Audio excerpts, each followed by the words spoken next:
Hello, everyone, and welcome. My name is Sylvia Brody. I'm the Executive Director of Toxics Action Center, and today I'm proud to join the Coalition for Clean Air South Coast, Coalition for Social Justice, Clean Water Action, Beaumont Solar Company, and more than 90 other organizations, businesses, and community groups from across Massachusetts and the South Coast to launch the Mass Power Forward Coalition. Massachusetts is at a crossroads. As we retire aging coal-fired power plants like Brayton Point, we need to decide whether to embrace a future powered by clean energy, innovation, and good green jobs that keep our energy dollars here in our communities, or whether we continue the polluting policies of the past with more fossil fuel power plants and pipelines that pollute our air and threaten our environment. The challenges facing the town of Somerset as it transitions away from polluting coal is only one example of the energy crossroads facing our cities and towns across Massachusetts. Whether it's plans to build new fossil fuel power plants in Westfield or Medway, or new fracked gas pipelines from the Berkshires to the North Shore, we have to choose whether to power forward with an economy built on clean energy or step backwards with more polluting fossil fuels. Mass Power Forward is here today to ensure that our state adopts an energy policy that supports local, clean, renewable energy, that keeps energy dollars in our communities, creates good green jobs, and protects our Commonwealth from climate change and from life-threatening pollution. And we call on our governor and the legislature to power forward with policies that support clean energy and protect our environment, the health of our communities, and our economy. There's tremendous public support for clean energy here in Fall River and Somerset and across the South Coast, as well as across the state, and we want that message heard statewide. There are 6 simultaneous press conferences happening today, just like this one, in Boston, on the South Shore, in Weymouth, and in Holyoke, Peabody, and Pittsfield. And our speakers today really represent the crossroads that we face at the local level here in southeastern Massachusetts. So we'll hear from South Coast leaders fighting to transition away from coal and shift towards clean energy solutions. And so now I'd like to introduce the first speaker, David Dion, a steering committee member from Coalition for Clean Air South Coast, will say a few words. Thanks, Sylvia. Thanks, Sylvia. It's great to be here today and represent the Coalition for Clean Air South Coast and to join with Mass Power Forward to do all the things that Sylvia just laid out for you. A clean, green energy future that is, is local and creates local jobs and creates the local energy economy that's going to take us into the future. I'm reminded of the speech that Jimmy Carter gave about 40 years ago on TV during the height of an energy crisis in the late 70s. And if you think about the things he was talking about then and the things we're talking about today, you could say that this whole movement has been a flop. But because we haven't made that much progress. But if you look at it another way, what Carter was talking about was the volatility of the price and availability of our energy back then, and how the Middle East was calling the tune and we had to dance to it. What you have today is a similar kind of situation with all our fossil fuels. They're all imported. Our energy, we don't control the price or the availability of it. Right now we're in a fracking boom, but where will we be in 10 years? We don't know. And we are at a crossroads. You could say we're at a crisis in our energy mix today. Well, what I'd like to talk about is Brayton Point Power Plant. If you look over there, when that power plant was built, I lived in a ranch house over in Swansea. And over on the wall in the kitchen, there was a great big telephone. And when we moved in that house, we shared the telephone with the neighbors. It was called the party line. And then after we got our own line, but the telephone was still in the kitchen. And if you look at that coal pile today and how they burn it and how they produce electricity, It hasn't changed since my brother got on the telephone and had to look at my father standing in the kitchen listening to him while he was talking to his girlfriend on the phone. If somebody told you they were going to come to your house today and install a telephone that was this big and it hung on the wall in the kitchen, you'd laugh.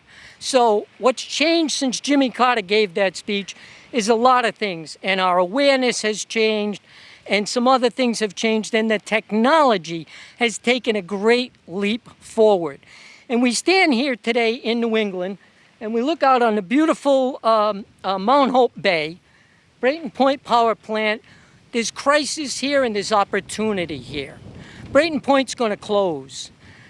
Right offshore, we have the Saudi Arabia of wind power available to us.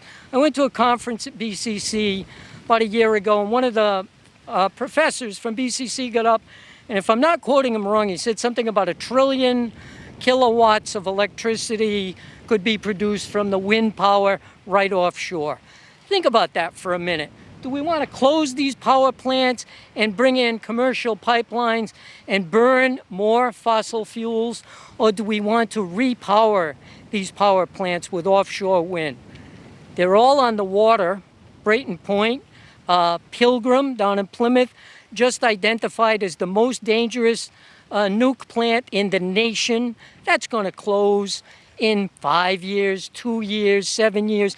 They're going to close. They're right on the ocean. Sandwich plant on the canal down in Sandwich, Mass on the Cape, right on the ocean. These facilities can receive that wind power produced right offshore and bring it and connect it to our New England grid. And there is tremendous potential in the future for doing this. And the potential is clean energy, it's local jobs, and it is the wealth that will be produced by producing our own energy here in New England. Couple more things. You're driving to work in the morning, you drive through your neighborhood. How many new solar installations do you see per month, per week, per day? Every time you know what I mean? The potential is there. Germany produces a significant portion of their electricity from solar. We have a sunnier climate than they do. So all these potentials are here. What we need is a coalition like Mass Power Forward to bring all of these interests together. We've been working on clean air here in Somerset, the transition from coal. The people in Western Mass are concerned about the pipelines going through their area. Once again, fossil fuels. The people in Pennsylvania are affected by fracking. That's mining. It pollutes the water, it pollutes the air. The people in Wyoming and Virginia and Colombia, where they burn the coal, they not only have human rights problems, their water is polluted, the waste from the coal causes problems. We switched to a clean, green economy. Locally, all of those problems are mitigated. So I'm really happy to be here today. The Coalition for Clean Air South Coast is thrilled to be part of this coalition, and we look forward to our legislators and the public creating the environment where we can create this new energy economy. Thank you. Thank you so much, David. Now we'll hear from Rachel Mulroy, organizer with Coalition for Social Justice. Hello and good morning. My name is Rachel Mulroy. I've been a community organizer with the Coalition for Social Justice for about 5 years now. And I'm here because Massachusetts has to reduce its greenhouse gas emissions. We are bound by law to reduce them with deadlines in 2020 and 2050. So by approving another natural gas pipeline, we are veering off course from meeting our goals to make Massachusetts a healthier and cleaner place to live. Right now, there are 3 energy bills before the state legislature in Boston, and what we need to do is stand together as community groups, environmental groups, and businesses devoted to clean energy to demand that whatever bill passes through has a focus on energy efficiency, on renewable resources, on making sure that the payoff from these renewable resources is benefiting ratepayers, and making sure that we restructure our power grid so that way we can devote new business opportunities for small local clean energy companies. So we don't need another gas line, a pipeline, we don't need a cleaner energy solution. We need the cleanest energy solution, and that is sustainable energy in the form of wind and solar. So the Coalition for Social Justice is very proud to stand with MassPower Forward as a member because environmental justice is social justice. Thank you. Thanks, Rachel. So now we'll hear from John Weaver of Beaumont Solar Company, a homegrown clean energy company here on the South Coast based in New Bedford. Thank you very much. Hi everybody, my name is John Weaver and I work with Beaumont Solar. And really it's kind of exciting to be in Massachusetts and see all the changes that are occurring with green energy. Because of the initiatives that our legislature and our population have pushed through, we've been able to create many jobs, we've been able to lower the price of energy, and we've been able to do something really special with community solar efforts across the state. A challenge of green energy is that it costs money. It takes time to transition from an old archaic technology like digging rocks out of the ground and making clean renewable energy. And with programs like community solar and net metering that the population have pushed, we've been able to get electricity at discounted rates to those who aren't financially well off. We've been able to get solar power to those who don't necessarily have a viable home that can take solar, and even to those who live in an apartment. It's because of groups like MassPower Forward that we've been able to make this happen. And so Beaumont Solar working on the ground, literally seeing people who look at their electricity bills and have more money available on a monthly basis because of solar power, it changes things. And all I've got to say is that the people of Massachusetts, you've done a great job. Keep pushing your senators, keep pushing the legislature, and keep pushing forward because you are leading the country and partially the planet in a revolution that's going to benefit the species for a very long way out. Thank you. Thanks, John. So now we'll hear from Alex Papali, an organizer with Clean Water Action.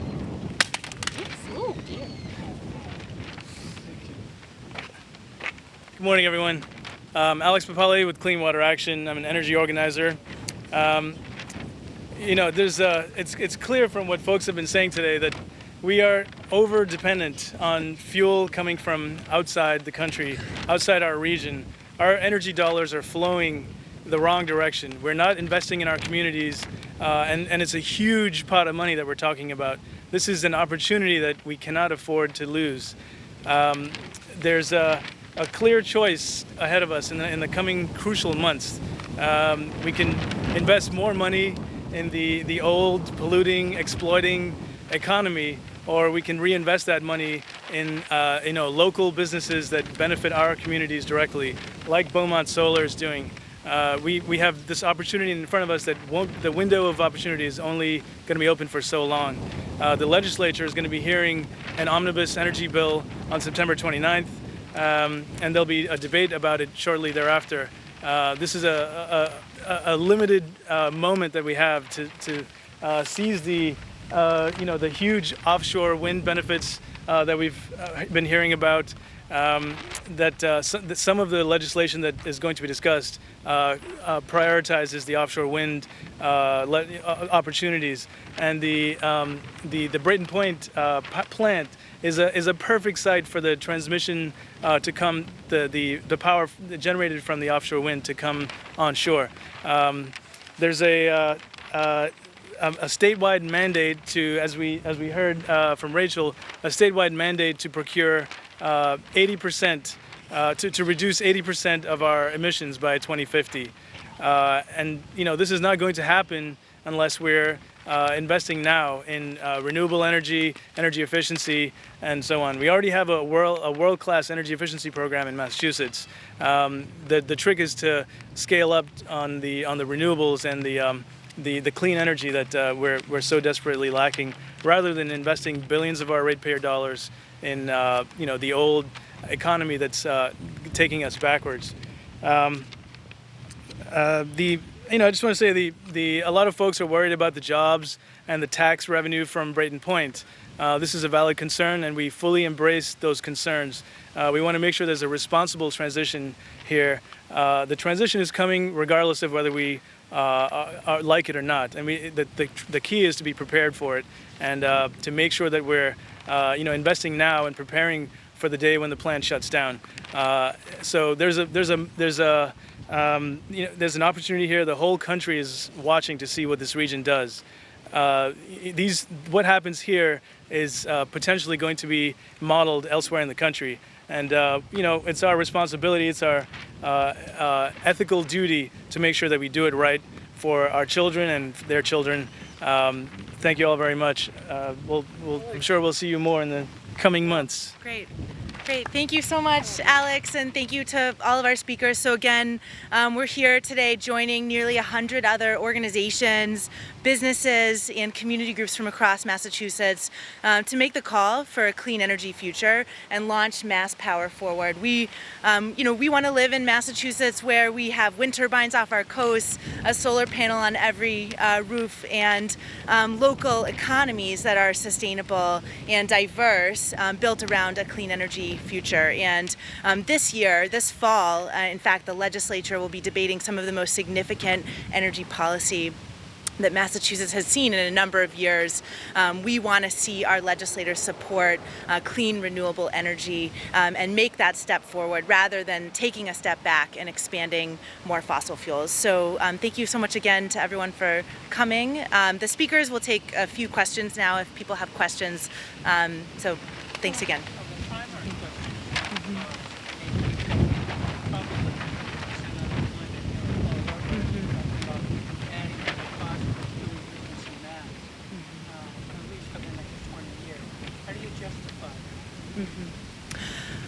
Well, I think the thing that's holding us back on clean energy is not necessarily related to costs. There are folks in the state right now who would advocate for a public subsidy for more fossil fuel infrastructure. We want to see a level playing field. We think that clean energy can thrive, that businesses like Beaumont Solar in New Bedford can expand, and that we can start other new businesses and keep those jobs, those clean energy jobs here in Massachusetts, rather than sending our energy dollars out of state or even out of the country to fossil fuel companies across the world. Does someone else want to take that Yeah, well question? said, Sylvia. I would just add that when we talk about, it's important to have the conversation about cost. Obviously, people are very concerned about the impact on their pocketbooks. However, there's plenty of other costs that are not being considered. We have to think about our health in this community. We have to think about the environmental costs that we're all bearing. As we can see, climate change is well upon us, and it's only predicted to worsen. So, if we factor in all these costs, the small investment we're talking about making in clean energy is well worth it. We have a short window of time to understand that and to make the transition happen. Could you tell us about Power Forward and when it was founded and funding for Power Forward? So Massachusetts Power Forward is a coalition of organizations and businesses across the state that have come together around a platform and a vision for Massachusetts related to energy. There's actually no funding for this coalition. It's a volunteer association of organizations and groups that really believe in this vision and the shared platform. And I can certainly walk through the platform if that's helpful. It's also in our press materials. Yeah.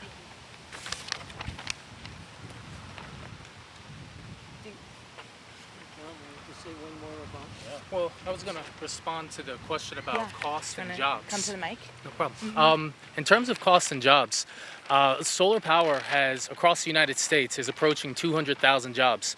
The coal industry has been for decades shedding jobs. And if we look really closely at the numbers, we see that the coal industry has about 1/2 to 2/3 the number of jobs in solar power. Massachusetts, I'm sure if we delved into the numbers, we would see, number one, because Massachusetts is one of the leading states for solar power, we'd see that there are probably more jobs in the solar industry.